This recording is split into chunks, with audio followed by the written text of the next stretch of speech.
Hey guys, welcome back. क्या हाल चाल, सब बढ़िया। तो आज अपन एक नया कोर्स शुरू करने जा रहे हैं जो कि हमारा सॉलिड स्टेट फिजिक्स है।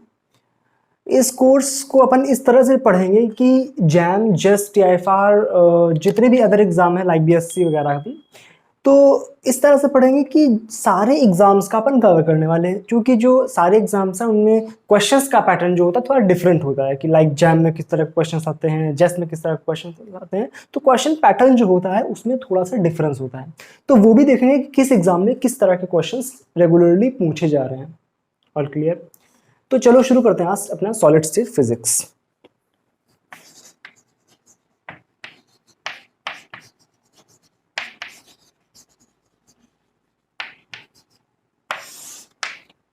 सॉलिड स्टेट फिजिक्स नाम से समझ आ रहा है बेसिकली सॉलिड्स की बातें करने वाले हैं, बट उससे पहले जानते हैं मैटर के बारे में। व्हाट इज मैटर या types of matter? Types of matter. Matter क्या होता है? मैटर का शाब्दिक अर्थ होता है पदार्थ। मतलब कुछ भी हो, चाहे वो किसी भी फॉर्म में हो, दैट इज कॉल्ड मैटर। कुछ भी है हमारे पास, like this chalk, like this shirt, चश्मा, कुछ भी है, दैट इज अ मैटर। अब उसकी फॉर्म जो होती है वो अलग अलग होती है। लाइक अगर अपन बात करें टाइप्स ऑफ मैटर में, फर्स्ट टाइप जो है दैट इज सॉलिड। जैसा कि आप देख सकते हैं क्या है, हमारा सॉलिड है। बात क्लियर? तो फर्स्ट टाइप हमारा क्या है? Solid.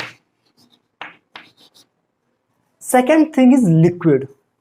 Second thing is liquid. तो this is all liquid. Like इसमें डिफरेंस क्या होता है इसको भी अपन समझेंगे। फर्स्ट ऑफ ऑल सेकेंड चीज liquid, and third and the last thing that is the gas. Oh sorry, that is the gas. तो जो लास्ट थिंग जो हमारी गैस है, अब इन तीनों में जो इंटरमॉलिक्यूलर फोर्सेस होते हैं, इंटरमॉलिक्यूलर फोर्सेस का मतलब like if you consider a particular thing H2, H2O जो होता है वो हमारा सॉलिड, लिक्विड एंड गैस तीनों में एग्जिस्ट करता है। सॉलिड में क्या होता है कि जो हमारा इंटरमॉलिक्यूलर फोर्स होता है that is the most attractive force. मतलब क्या है कि सॉलिड्स जो होते हैं आपस में बहुत टाइटली बंधे हुए होते हैं, बट जो लिक्विड होता है वो इतना टाइटली बाउंडेड नहीं होता। और जो गैस है, गैस हमारा सबसे कम बाउंड, एकदम स्वतंत्र दिमाग का होता है। तो लाइक अगर हम H2O कंसिडर करें तो इफ यू सी क्लियरली कि ये जो हमारा एक H2O सॉलिड है, अगर वो ध्यान से देखो तो इसमें जितने भी हमारे एटम्स हैं वो सारे के सारे एटम्स एक दूसरे से बंधे हुए हैं। ध्यान से देखो तो सब में एक बॉन्ड है। ये जो बॉन्ड है, आप हर एक एटम को कंसीडर करो तो हर एटम दूसरे एटम के साथ बॉन्डेड है। यहां तक बात क्लियर? ठीक है। अब दूसरी चीज, अगर हम बात करें कि लिक्विड फॉर्म में, अगर हम बात करें H2O की, तो लिक्विड फॉर्म में अगर आप देखो इसको ध्यान से, तो लिक्विड फॉर्म में जब आपको दिख रहा होगा तो इसमें आपको पास पास तो दिख रहा है, बट इसमें कोई भी बॉन्ड नहीं है। इसमें कोई भी हमारा बॉन्ड आपको नहीं दिख रहा होगा, बस ये पास पास है। यानी जो इंटरमॉलिक्यूलर फोर्स है वो सॉलिड्स के कंपैरिजन में कम है। यहां तक बात क्लियर? लाइक अब हम आते हैं थर्ड चीज पे। थर्ड चीज हमारी क्या है? गैस। तो अगर हम जो H2O है इसको वेपर फॉर्म में कन्वर्ट कर देते हैं लाइक दिस, तो ये जो हमारा वेपर फॉर्म है, इस वेपर फॉर्म में आप देखो ध्यान से कि कोई भी एटम एक दूसरे से बंधा हुआ नहीं है। आपके पास इस तरह से आपको दिख रहा है कि दो हमारे पास H है और एक O, जो बड़ा वाला आपके पास पॉइंट है दैट इज O, एंड जो उसमें साथ में दो लगे हुए हैं दैट इज H। बात क्लियर? इसमें क्या होता है, बिल्कुल दूर दूर आराम से स्वतंत्र होते हैं किसी भी अवस्था को प्राप्त करने के लिए। मतलब ये बिल्कुल फ्री है। बातें क्लियर यहां तक? तो this is solid, liquid and gas. अगर हम बात करें H2O के केस में, आपने देख लिया किस तरह से होता है, किस तरह से जब हम सॉलिड फॉर्म में देखते हैं तो आपस में बॉन्डेड होते हैं, बट लिक्विड फॉर्म में क्या होता है, इनका बॉन्ड इतना स्ट्रांग नहीं होता है, बट फिर भी काफी पास पास होते हैं, बट सॉलिड के कंपैरिजन में कम पास होते हैं। And the last thing gas. Gas के केस में क्या है, सारे के सारे तितर बितर होते हैं। All clear? यहां तक बात क्लियर? अब चलते हैं अपने सॉलिड पे। तो सॉलिड जो होता है बेसिकली दो तरह का होता है। First thing is crystalline solid, and other thing is amorphous solid.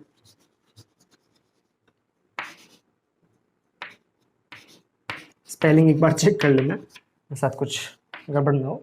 amorphous solid, जो क्रिस्टलाइन सॉलिड होता है, क्रिस्टलाइन सॉलिड की प्रॉपर्टी क्या होती है कि इसमें जो एटम्स का अरेंजमेंट होता है दैट इज रेगुलर। इसमें जो एटम्स का अरेंजमेंट होता है दैट इज रेगुलर, और जो एमॉर्फस सॉलिड होता है इसमें एटम्स का अरेंजमेंट रेगुलर नहीं होता है, इसको हम नॉन क्रिस्टलाइन सॉलिड भी बोलते हैं। ऑल क्लियर यहाँ तक कि जो क्रिस्टलाइन सॉलिड है रेगुलर अरेंजमेंट ऑफ एटम्स, और जो एमॉर्फस सॉलिड है उसमें जो हमारे एटम्स होते हैं उनका जो अरेंजमेंट होता है रेगुलर नहीं होता। एटम्स का अरेंजमेंट समझते हैं फर्स्ट ऑफ ऑल, हम बेसिकली फोकस करेंगे क्रिस्टलाइन सॉलिड पे। तो if you consider a crystalline solid, basically solid, तो आप बहुत ध्यान से देखो कि जो हर एटम है वो दूसरे एटम के साथ में बंधा हुआ है, एक बॉन्ड के साथ है, और एक पर्टिकुलर पैटर्न बना रहा है, दिख रहा है? ये जो पर्टिकुलर पैटर्न है, ये पर्टिकुलर पैटर्न आपको क्रिस्टलाइन सॉलिड की एक भनक दे रहा है, एक महक दे रहा है। बात क्लियर है यहां तक? तो इसको देख के हमें क्या समझ आ रहा है कि एक एटम, जो भी हमारे पास एटम है, वो एटम दूसरे एटम के साथ बॉन्डेड है। सेकेंडली अगर अपन बात करें कि मान लो ये तो हमारे पास जो भी था उसमें क्या था, हमारे पास एक एटम था, मतलब जो भी हमारे पास था वो एक एटम का था। बट अगर सपोज दैट हम क्या करें कि लाइक दिस, अगर हम इसकी बात करें तो इसमें आप देखो कि एक जो पर्टिकुलर जगह है उस पर्टिकुलर जगह को एक एटम नहीं दो एटम घेरे हुए हैं, एक आपका ये जो पर्पल कलर का दिख रहा है और एक आपका जो ग्रीन कलर का दिख रहा है। यहां तक बात क्लियर है? फर्स्ट ऑफ ऑल इसका अरेंजमेंट किस तरह से बनता है, किस तरह से ये फॉर्म होता है, इसको आप समझते हैं। तो इसमें कुछ डिफिनेशंस फर्स्ट ऑफ ऑल अपन समझते हैं। फर्स्ट थिंग इज स्पेस, या सबसे पहले समझते हैं लैटिस पॉइंट। ये सारी की सारी एक तरह से डिफिनेशंस हैं, आपको दी जाती हैं कि हम सॉलिड को किस तरह से समझ सकते हैं इजीली।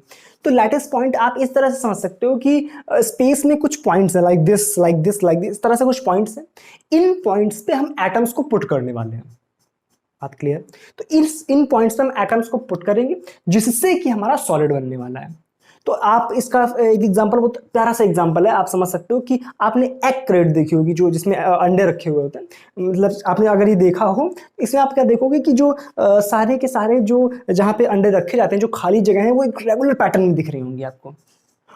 तो वो जो खाली जगहें हैं उसको हम एक तरह समझ सकते हैं दैट इज लैटिस पॉइंट्स। वो सारे क्या है, लैटिस पॉइंट्स जहां पे हम एटम्स को प्लेस करने वाले हैं। यहां तक बात क्लियर? दूसरी चीज, तो एग क्या हो गए हमारे, जो एटम्स हम वहां पे प्लेस कर रहे हैं, जो एग हम वहां पे प्लेस कर रहे हैं that is called basis. Basis क्या है, बेसिस को हम लैटिस पॉइंट्स के ऊपर रख के, या लैटिस पॉइंट्स का जो टोटल कलेक्शन है that is called space lattice. क्या बोलते हैं उसको, स्पेस लैटिस। स्पेस लैटिस क्या है, कलेक्शन ऑफ लैटिस पॉइंट्स, ठीक है ना। जो सारे हमारा जो एक क्रेट था, एक क्रेट हमारी बोली जाएगी स्पेस लैटिस, बट उसमें जो पॉइंट्स होंगे वो हमारे होंगे लैटिस पॉइंट्स, ठीक है ना।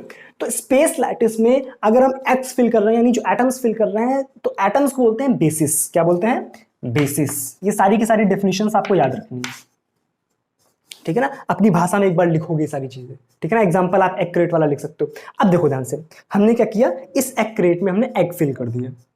बात क्लियर? तो हमने क्या किया इस पे कि जो स्पेस लैटिस था, स्पेस लैटिस में हमने बेसिस मिला दिया, बेसिस मिलाया, तो इससे जो बनता है that is from the crystal structure.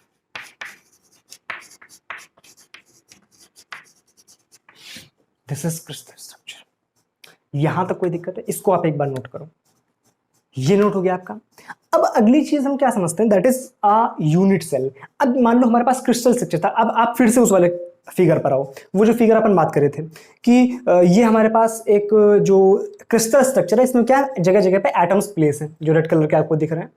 तो ये जो एटम्स हैं, ये एटम्स हमारे क्या बेसिस हैं, ये जो हमारे बेसिस है, और जो खाली जगहें थी जहां पर हमने एटम्स को प्लेस किया दैट इज स्पेस लैटिस, और जो पूरा ये बन के तैयार हुआ दैट इज क्रिस्टल स्ट्रक्चर। यहां तक बात क्लियर? अब अगर बहुत ध्यान से सोचो, अब चलो इसको हम इस बोर्ड पे समझते हैं। सो देखो इधर, लेट अस सपोज हमारे पास एक ये इस तरह से स्पेस लैटिस है,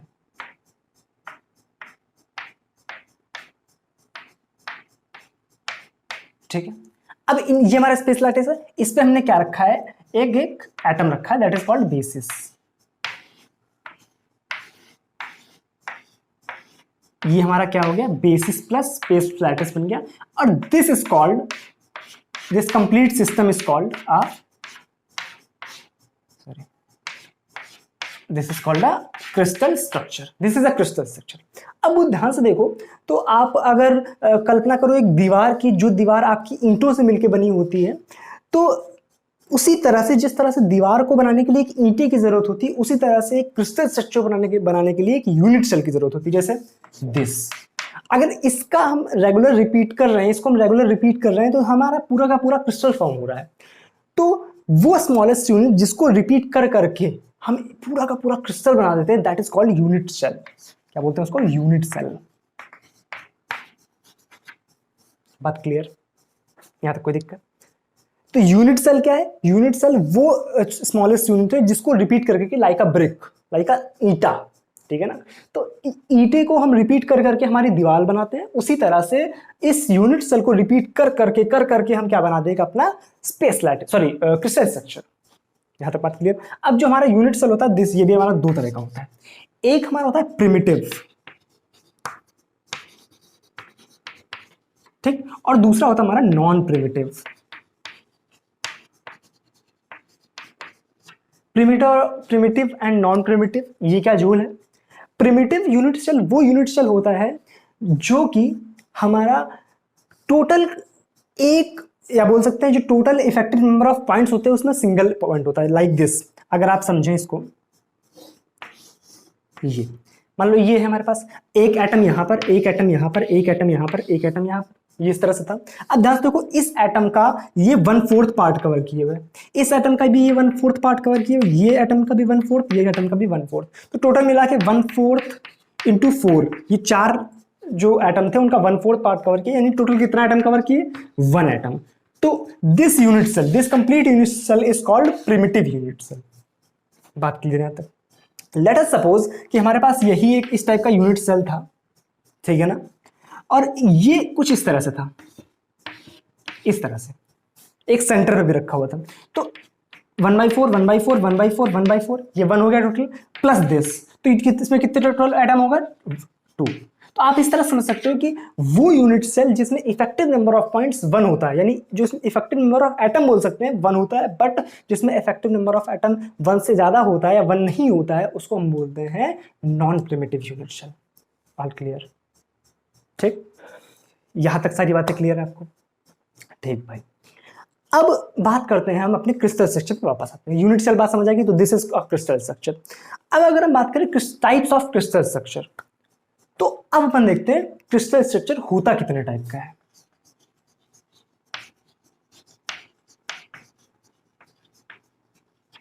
तो बेसिकली क्रिस्टल स्ट्रक्चर, या बोल सकते हैं क्रिस्टल स्ट्रक्चर जो भी पढ़ेंगे वो दो टाइप के होते हैं। एक होते हैं हमारे 2D, यानी सिंपल 2 डायमेंशन में होते हैं, दो ही एक प्लेन में होते हैं, और दूसरे होते हैं हमारे 3D। बात क्लियर? यहां तक कोई दिक्कत? 2D एंड 3D, यानी कुछ हमारे जो स्ट्रक्चर होंगे बेसिकली 2D स्ट्रक्चर कभी भी एग्जिस्ट नहीं करते, ये बात आपको अपने दिमाग में बिठा लेनी है। ये सिर्फ हम अपनी समझ बढ़ाने के लिए पढ़ते हैं। पहले 2D पढ़ेंगे तो उससे थोड़ी समझ, जो हमारी जो समझदारी है वो इंक्रीज होगी, जिसके बाद हम 3D पढ़ते हैं। तो 2D कभी भी एग्जिस्ट नहीं करता, या हम बोल सकते हैं कि किसी 3D को अगर हम सामने से देखें, लेट अस सपोज हमारे पास एक ये क्यूब था, ये हमारे पास एक क्यूब था इस तरह से,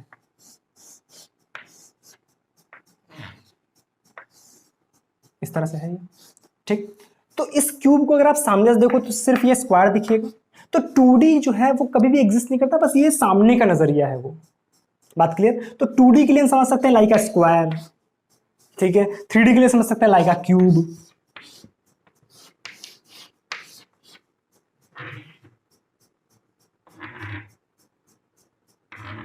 ठीक है, लाइक अ क्यूब, इसमें कोई दिक्कत? तो बेसिकली अब हम देखेंगे कि 2D और 3D इनका भी कुछ कैटेगराइजेशन है। किस तरह समझते हैं? देखो जी, कि जो 2D होंगी उसमें भी दो तरह के हम लैटिस पढ़ने वाले हैं। एक होते हैं हमारे आइडियल लैटिस या ideal crystal, ideal crystal, ideal crystal lattice, और जो सेकंड होते हैं हमारे वो होते हैं Bravais crystal lattice, Bravais lattice या ब्रेवियस क्रिस्टल लैटिस।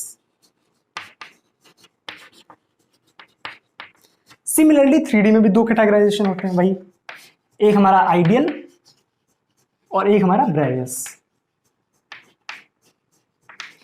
अब ये आइडियल क्रिस्टल और ब्रेवियस क्रिस्टल क्या होते हैं, इनको हमें समझना है। तो इसको अब आगे क्लास में कंटिन्यू करने वाले हैं। तो अब अगली क्लास में हम समझेंगे कि आइडियल क्रिस्टल और ब्रेवियस क्रिस्टल क्या होते हैं, किस तरह से हम इनको समझ सकते हैं, किस तरह से डिफरेंट होते हैं एक दूसरे से, और ब्रेवियस क्रिस्टल की क्या खूबी होती है। तो उम्मीद है आपको आज की क्लास पसंद आई होगी। अगर पसंद आई तो वीडियो को जरूर एक लाइक कर दें, और चैनल को तो सब्सक्राइब करना जरूरी है, वो नहीं करोगे तो काम नहीं चलेगा, और साथ में बेल आइकन को जरूर दबा देना, और वीडियो को शेयर कर दें अपने दोस्तों के साथ। कमेंट करके ज़रूर बताएं क्लास आपको कैसी लगी है, पसंद आई या नहीं आई, कुछ ज़रूरत और भी है, और कुछ प्रॉब्लम हो तो नीचे पूछ लेना। तो चलो अब मिलते हैं अगली क्लास में। अगली क्लास में हम लोग इसी को कंटिन्यू करने वाले हैं, तो बताना आपको कि ये क्लास किस तरह की लगी। तो चलिए मिलते हैं अगली क्लास में, तब तक के लिए थैंक यू सो मच, अपना ख्याल रखिए, बाय बाय।